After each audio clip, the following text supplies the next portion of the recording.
This video is going to be looking at Notice 2020-32, the deductibility of the expenses related to the Paycheck Protection Forgiveness of Debt. And the purpose of is to give guidance on the deductibility of federal income tax related expenses, specifically to the debt forgiveness under the CARES Act for the PPP. Here's the general basis for this. This notice is nothing surprising, because when you look at the Internal Revenue Code, the general rule is anytime I have income that is not taxable, the related expenses to that is non-deductible.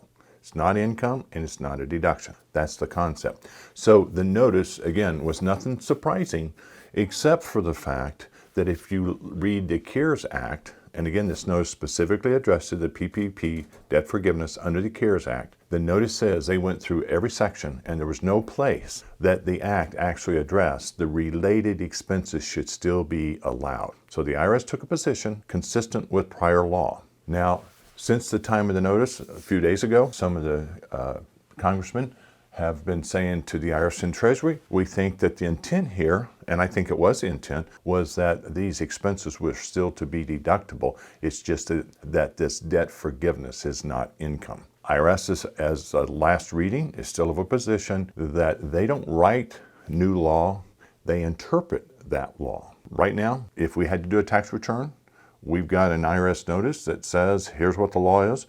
Those related expenses, the payroll that we use the PPP money to pay, the rent, the utilities, that money that we spent from our Paycheck Protection Program that was forgiven, then today those expenses are not deductible. But please, stay tuned as the world turns in the tax world. If we see a change, and it may take an act of Congress, we'll keep you updated. Please subscribe and stay tuned.